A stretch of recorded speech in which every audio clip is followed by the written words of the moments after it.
విమోచకుడునైన యేసుక్రీస్తు పరిశుద్ధ నామం పేరిట మీ అందరికీ వందనాలు తెలియజేస్తూ ఈ ఉదయకాల సమయంలో దేవుడు తన ఐశ్వర్యం చొప్పున క్రీస్తు యేసునందు మహిమలో మీ ప్రతి అవసరాలు తీర్చి మిమ్మల్ని అందరినీ బహుగా దీవించునుగాక. ఆమేన్. విశేషమైన తన కృపచేత దేవుడు నింపి మిమ్మల్ని అందరినీ నడిపించునుగాక. ఆమేన్.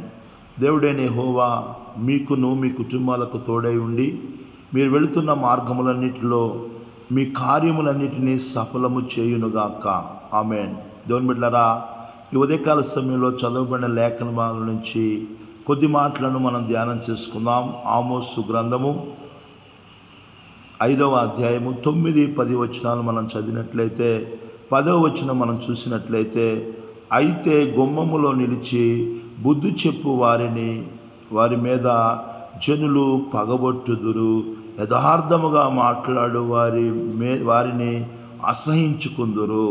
దేవుని బిడ్డలారా, ఆమోసు ప్రవక్త ద్వారా దేవుడు ఇక్కడ తెలియజేస్తున్న మాటలను మనం గమనించినట్లయితే జనుల యొక్క విధానాలు, ఆనాటి కాలంలో ఉన్న ప్రజల యొక్క విధానాలు ఎలా ఉన్నారంటే, గుమ్మములో నిలిచి బుద్ధి చెప్పు వారిని, అంటే మంచి చెప్పే వారి మీద జనాలు పగబట్టే వాళ్ళలాగా ఉన్నారు. దేవుని బిడ్డలారా, మరి గమనించండి, ఈ రోజుల్లో మరి మన మేలు కోరి మనల్ని ప్రేమించి మనకు మంచి చెబుతున్నప్పుడు ఆ మంచిని తీసుకొని మనము అంగీకరించి ఆ మంచిని మనము మన హృదయంలో చేర్చుకొని మనలో ఉన్న చెడును మనం తొలగించుకున్నప్పుడు నిశ్చయముగా మన జీవితాలు ఆశీర్వాదకరంగా ఉంటాయి. కానీ ప్రజలకి మంచి నచ్చట్లేదు, కానీ మంచి అనేది వారికి మంచిని అసహించుకునే ప్రజలుగా ఉంటున్నారు. మంచి చెప్పే వాళ్ళనే ద్వేషించే వాళ్ళుగా ఉంటున్నారు, దూషించే వాళ్ళుగా ఉంటున్నారు. గుమ్మములో నిలిచి జనులు బుద్ధి చెప్పు వారి మీద జనులు పగబట్టుదురు. మంచి చెబుతున్నప్పుడు పగబట్టడం. చూడండి, ఇక్కడ ఆమోస్ అంటున్నాడు, మరి గుమ్మంలో నిలిచి మంచి చెప్పే వారి మీద పగబడతారంట. బైబిల్ గ్రంథంలో కొంతమంది వ్యక్తుల మీద పగబట్టారు. చూడండి, బుద్ధి చెప్పే వాళ్ళ మీద పగబడతారంట.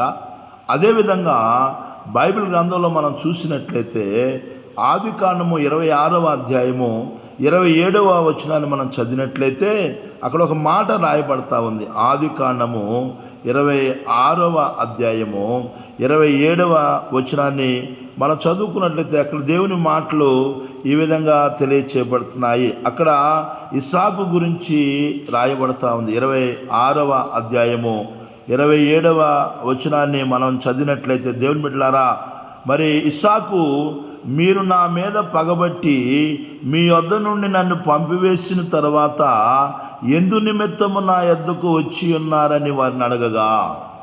దేవుని బిడ్డలారా, గమనించండి, ఆమోసు చెబుతున్నాడు, గుమ్మము యొద్ద నిలిచి బుద్ధి చెప్పు వారి మీద జనులు పగబట్టుదురు. ఇక్కడ ఇస్సాకు గురించి రాయబడతా ఉంది. గెరారు ప్రాంతంలో ఇస్సాకు ఉన్నప్పుడు ఆ గెరారు ప్రాంతంలో ఇస్సాకుని దేవుడు బహుగా ఆశీర్వదించాడు. దేవుడైన యెహోవా ఇస్సాకుకు తోడుగా ఉన్నాడు కనుక ఇస్సాకు చేసినదంతయు కూడా దేవుడు ఆశీర్వదించాడు, ఫలింపజేశాడు. ఆ దేశమందున్నవాడై అతడు విత్తనము విత్తినప్పుడు దేవుడు 100 ఫలము ఇస్సాకుకి ఇచ్చాడు. దేవుని బిడ్డలారా, ఇస్సాకు గొప్ప ఆస్తిపరుడుగా, గొప్ప ధనికుడుగా, గొప్ప సంపద కలిగిన వ్యక్తిగా దేవుడు ఇస్సాకుని గెరారు ప్రాంతములో ఆశీర్వదించాడు. గమనించండి దేవుని బిడ్డలారా, ఇస్సాకు గొప్పవాడుగా దేవుడు మార్చాడు. గెరారు ప్రాంతంలో ఉన్న ఏ పని చేస్తున్నా కానీ దేవుడు ఇస్సాకుని ఆశీర్వదించాడు. ఇస్సాకును ఆశీర్వదించినప్పుడు ఆ ప్రాంతంలో ఉన్న వారందరూ కూడా అసూయపడి ఇస్సాకుని అతని మీద పగబట్టి ఆ ప్రాంతములో నుండి ఇస్సాకుని పంపించి వేశారు. దేవుని బిడ్డలారా, గమనించండి, దేవుడైన యెహోవా ఇస్సాకును ఆశీర్వదించటం వలన ఇస్సాకు గొప్పవాడిగా మార్చబడ్డాడు. ఇస్సాకు గొప్పవాడైన తర్వాత ఆ ప్రాంతంలో ఉన్న ప్రజలందరూ కూడా ఆయన గొప్పవాడు అయి ఉండుట చూచి వాళ్ళందరూ కూడా ఇస్సాకునకు భయపడి, ఇస్సాకు మీద అసూయపడి, ఇస్సాకు మీద పగబట్టారు. ఎందుకు ఇస్సాకు మీద పగబట్టారు అంటే, ఇస్సాకు అభివృద్ధి చెందుతూ ఉన్నాడు, ఇస్సాకు ఆశీర్వదించబడుతూ ఉన్నాడు, ఇస్సాకు సంపద పెరుగుతూ ఉంది, ఇస్సాకు ఆ దేశంలో గొప్పవాడిగా మార్చబడ్డాడు దేవుని చేత. అది చూసిన ప్రజలు వారవలేక రాజు సహితము కూడా ఇస్సాకు మీద పగబట్టి ఇస్సాకుని ఏం చేశాడంటే ఆ ప్రాంతములో నుంచి ఇస్సాకుని పంపించి వేశారు. దేవుని బిడ్డలారా గమనించండి, ఉదయకాల సమయంలో నీ కుటుంబంలో కావచ్చు, నీ సంఘములో కావచ్చు, నీ సమాజంలో కావచ్చు, నువ్వు పనిచేస్తున్న స్థలాల్లో కావచ్చు, ఒకవేళ దేవుడు నీ పొరుగు వారిని ఆశీర్వదించి ఒకవేళ అతన్ని వర్ధిల్ల చేస్తుంటే, అతని సంపద విస్తరిస్తుంటే, అతడు గొప్పవాడవుతుంటే, అతడు దేవుని ఆశీర్వాదాలు పొందుకుంటే అతనిని చూసి పగబట్టే వ్యక్తిగా ఉంటున్నావా? ఒకసారి పరిశీలన చేసుకోవాలి, మనం పరీక్షించుకోవాలండి. నేటి కాలంలో చాలామంది జీవితాలు మనం గమనించినట్లయితే జబ్బు కళ్ళ వాళ్ళు కలిగిన వారుగా ఉంటున్నారు. కుటుంబంలో సహితము, రక్త సంబంధికుల్లో సహితము, సంఘములో సహితము ఇతరులు గొప్పగా దీవించబడుతున్నప్పుడు అతన్ని చూసి అసూయపడే వ్యక్తులుగా, అతని మీద పగబట్టే వ్యక్తులుగా, అతన్ని ద్వేషించే వ్యక్తులుగా ఉంటున్నారు. ఈ ఉదయకాల సమయంలో వాక్యం ఇచ్చిన నా ప్రియమైన దేవుని బిడ్డలారా, ఒకసారి మనల్ని మనం పరిశీలన చేసుకోవాలి. నీ పొరుగు వాడిని దేవుడు ఆశీర్వదిస్తున్నప్పుడు, నీ పొరుగు వాడిని దేవుడు వర్ధిల్ల చేస్తున్నప్పుడు, నీ పొరుగువాడు నీ దేవుడు గొప్పవాడిగా చేస్తున్నప్పుడు అతన్ని చూసి అసూయపడుతున్నావా? అతని మీద పగబడుతున్నావా? ఈరోజు పగబట్టే వాళ్ళు ఎక్కువైపోయారండి. పగబట్టే వాళ్ళు ఎక్కువైపోయారు. పగ పగ పగ.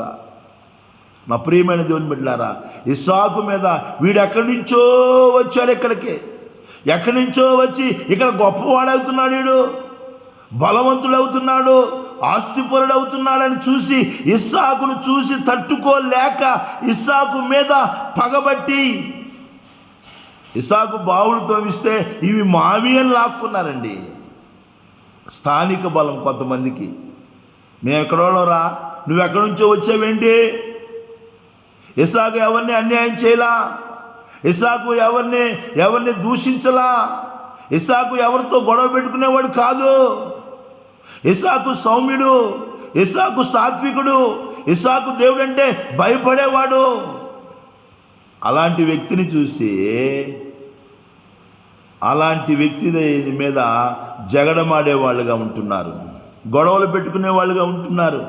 ఈ ఉదయకాల సమయంలో వాక్యం వింటున్న నా ప్రియమైన దేవుని బిడ్డలారా, మన పరిస్థితి ఎలా ఉంది?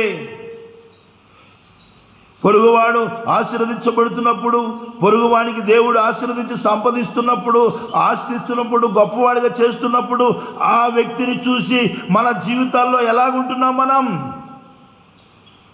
ద్వేషిస్తున్నామా? పగబడుతున్నామా? అసహించుకుంటున్నామా? ఒకసారి పరిశీలించుకోవాలండి. వాక్యం చెబుతుంది, ఇస్సాకు మీద అసూయపడి పగబట్టారంటండి, పగబట్టారు. ఇస్సాకుని తమ ప్రాంతములో నుంచి వెళ్ళగొట్టారండి.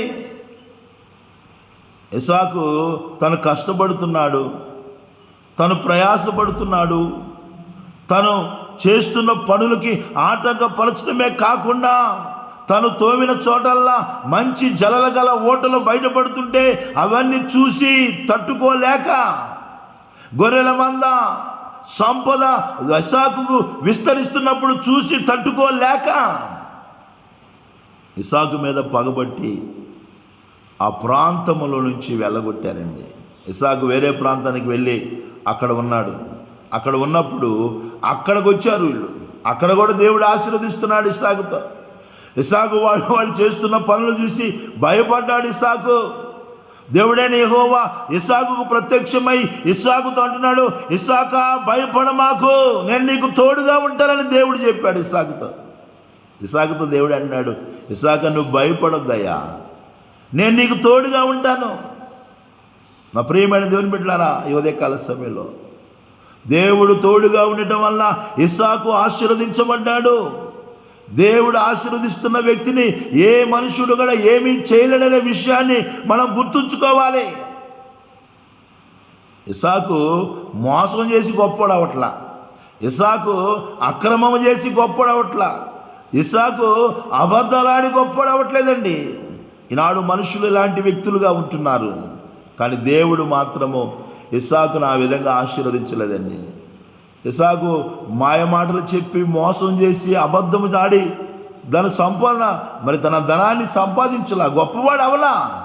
దేవుని ఆశీర్వాదము ఇస్సాకు మీద ఉండటం వలన ఇస్సాకు ఆ దేశములో మిక్కిలి గొప్పవాడిగా మార్చబడ్డాడు. ఇస్సాకును ఎలగొట్టిన తర్వాత ఇస్సాకు వేరే ప్రాంతానికి వెళ్ళి అక్కడ నివాసం చేస్తూ ఉంటే అక్కడ కూడా దేవుడు ఆశీర్వదిస్తూ ఉన్నాడు. ఎందుకంటే దేవుడు సర్వాంతరయ్య వ్యామి. ఆయన అన్ని స్థలాల్లో ఉండేవాడు, అన్ని స్థలాల్లో మనతో వచ్చేవాడు. ఈ లోకంలో మన రక్త సంబంధికులు కావచ్చు, బంధువులు కావచ్చు, స్నేహితులు కావచ్చు, ఇరుగు పొరుగు వారు కావచ్చు, అన్ని స్థలాల్లోకి మనతో పాటు రారు. కానీ దేవుడు మాత్రమే మనం వెళ్ళే ప్రతి స్థలానికి వచ్చి మనకు తోడుగా ఉండి మనల్ని ఆశీర్వదించేవాడు ఆయన. గమనించగలుగుతున్నావా? నువ్వు వెళ్ళే ప్రతి స్థలంలో దేవుడు నీతో కూడా వస్తాడు. దేవుడు నీకు తోడుగా ఉంటాడు. దేవుడు నిన్ను ఆశీర్వదిస్తాడు.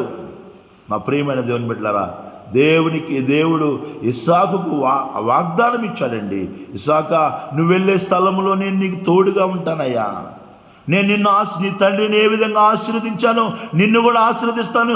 ఇస్సాకాని దేవుడు వాగ్దానం చేశాడు. వాగ్దానం చేసిన దేవుడు నమ్మదగిన దేవుడు. ఆయన వాగ్దానం చేస్తే నెరవేర్చేవాడు ఆయన. కొంతమంది వాగ్దానాలు ఇచ్చి నెరవేర్చలేరండి, కానీ దేవుడు అలాంటి వాడు కాదు. ఈ ఉదయకాల సమయంలో వాక్యం ఉంచిన నా ప్రియమైన దేవుని బిడ్డలారా, 2026 సంవత్సరంలో ఏ వాగ్దానం అయితే దేవుడు నీకు ఇచ్చాడో దానిని దేవుడు నిశ్చయముగా నెరవేర్చునుగాక అని ఆజ్ఞాపిస్తూ ఉన్నాను. దేవుడు వాగ్దానాలు నెరవేర్చేవాడు. ఇస్సాకు వేరే ప్రాంతానికి వెళ్తే ఆ ప్రాంతంలో కూడా ఇస్సాకు దగ్గరికి వచ్చుతున్నారండి. ఆశీర్వదించాడు దేవుడు. అక్కడికి రాజు వచ్చి మాట్లాడుతూ ఉన్నారు. దేవుని బిడ్డలారా, ఉదయకాల సమయంలో అప్పుడు ఇస్సాకు అంటున్నాడు, మీరు నా మీద పగబట్టి మీ యొద్ద నుండి నన్ను పంపివేసిన తర్వాత ఎందు నిమిత్తము నా యొద్దకు వచ్చి ఉన్నారని వారిని అడగగా. గమనించండి, మీరు నా మీద పగబట్టారయ్యా, పగబట్టి నన్ను పంపించేశారు. ఎందుకు పగబట్టారు? పొరుగువాడు గొప్పవాడు అవుతుంటే, పొరుగువాడు దేవుని చేత ఆశీర్వదించబడుతుంటే, పొరుగువాడు చేసిన ప్రతిదీ కూడా ఫలిస్తూ ఉంటే చూసి తట్టుకోలేక, అసూయపడి, ఓర్వలేక పగబట్టే వ్యక్తులుగా ఉన్నారు. ఉదయకాల సమయంలో వాక్యం వినిచిన నా ప్రియమైన దేవుని బిడ్డలారా, చాలా విషయాలు ఉన్నాయి, చెప్పడానికి సమయం లేదు. ప్రభుని వెంబడిస్తున్న మన జీవితాలలో ఎలా ఉంది మన పరిస్థితి? బుద్ధి చెప్పే వాళ్ళ మీద పగబడుతున్నావా? పొరుగువాడు దేవుని చేత ఆశీర్వదించబడుతుంటే అది చూసి తట్టుకోలేక పగబడుతున్నావా? పగబట్టే వ్యక్తిగా ఉంటున్నావా? ఒకసారి పరిశీలన చేసుకోవాలి. బైబిల్ గ్రంథం మనకు తెలియజేయబడుతుంది, నీ పొరుగువాని మీద నీవు పగబట్టకూడదు అని దేవుని మాటలు తెలియజేయబడుతున్నట్లు మనం చూస్తూ ఉన్నాం. దేవుని బిడ్డలారా, గమనించండి, ఉదయకాల సమయంలో పగబట్టే వ్యక్తులుగా మనం ఉండకూడదండి. పగ అనేది దేవుని బిడ్డల జీవితాల్లో ఉండకూడదు. ఎందుకంటే వాక్యం చెబుతుంది, అంతరంగమందు పగ ఉంచుకొని వాడు అబద్ధికుడు. అబద్ధికులందరినీ కూడా దేవుడు ఎక్కడేస్తారంటే ఏమండి, అగ్నిగుండంలో పడవేస్తాడు దేవుడు. ఈ ఉదయకాల సమయంలో పగ అనేది హృదయంలో ఉంటుంది. పగ అనేది ఎవరికి కనబడదు. నీలో ఉన్న పగను కనిపెట్టగలిగిన వాడు దేవుడు మాత్రమే. నీలో ఉన్న పగను చూడగలిగిన వాడు దేవుడు మాత్రమే. నా ప్రియమైన దేవుని బిడ్డలారా, పగ మనుషుని అబద్ధికునిగా మారుస్తుంది.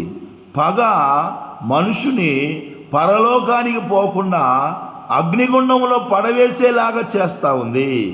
కనుక ఉదయకాల సమయంలో నీ హృదయంలో ఏముంచుకుంటున్నావు? పగ ఉంచుకుంటున్నావా? నీ ఇంటి వారి మీద, నీ పొరుగు వారి మీద, నీ తోటి వారి మీద, నీ నీ నీ నీ సమీపంలో ఎదుగుతున్న వ్యక్తుల మీద చూసి పగబట్టే వ్యక్తిగా ఉంటున్నావేమో. ఇస్సాకు మీద పగబట్టిన వాళ్ళు మరలా ఇస్సాకు దగ్గరికే వచ్చారండి. ఇస్సాకు దగ్గరికే వచ్చారు. దేవుడు అలా చేశాడండి. నువ్వు ఎవరి మీద పగబడుతున్నావో మరలా వాళ్ళ దగ్గరికే వచ్చేలాగా దేవుడు చేస్తాడండి. గమనించండి దేవుని బిడ్డలారా. రాజు కూడా ఇస్సాకు దగ్గరకు వచ్చి సమాధాన పడుతున్నాడు. అయ్యా, నువ్వు మాకేమీ చేయనని మాకు ప్రమాణం చేయి అని ప్రమాణం చేయించుకుంటున్నాడండి. ఏ రాజు అయితే పగబట్టిండో ఆ రాజే ఇస్సాకు దగ్గరికి వచ్చేలాగా దేవుడు కార్యము చేశాడు. ఉదయకాల సమయంలో వాక్యం ఇచ్చిన నా ప్రియమైన దేవుని బిడ్డలారా, నీవెవరి మీద పగబడుతున్నావో వాళ్ళ దగ్గరికి వచ్చేలాగా దేవుడు నిన్ను చేస్తాడు. పగబడుతున్నట్లయితే నీవు అబద్ధికుడుగా ఉంటావు. అబద్ధికులందరినీ కూడా దేవుడు అగ్నిగుండంలో పడవేస్తాడు. కనుక అబద్ధికులు పగ కలిగి ఉన్న వారికి పరలోకము లేదండి అనే భయాన్ని కలిగి బైబిల్ చాలా స్పష్టంగా తెలియజేస్తుంది. నీలో నీ పొరుగువాడి మీద పగ ఉన్నట్లయితే, ఒకవేళ నీకు ఇంటిలో కానీ, సంఘములో కానీ, సమాజంలో కానీ బుద్ధి చెప్పే వాళ్ళ మీద నువ్వు పగబట్టే వ్యక్తిగా ఉంటే నిశ్చయముగా నీకు పరలోకము లేదు. నువ్వెంత భక్తి చేయొచ్చు, ఎన్ని పాటలు పాడవచ్చు, ఎంత ఆరాధన చేయొచ్చు, ఎంత వాక్యం చెప్పవచ్చు, ఎంత బైబిల్ చేయొచ్చు, ఎంత ప్రార్థన చేయొచ్చు, కానీ నీలో పగ ఉంటే నీకు పరలోక ప్రవేశము లేదు అని బైబిల్ చాలా స్పష్టంగా తెలియజేస్తుంది. కనుక దేవుని బిడ్డలారా, పగ కలిగి మనం ఉండకుండా మరి ప్రేమ కలిగి నడుచుకోవాలని దేవుని మాటలు తెలియజేస్తున్నాడు. అటువంటి కృపను ప్రభు ప్రతి బిడ్డకు దయచేయును గాక. దేవుడి కొద్ది మాటలు మనందరి వినికిల్లో దీవించి ఆశీర్వదించును గాక. ఆమేన్, ఆమేన్.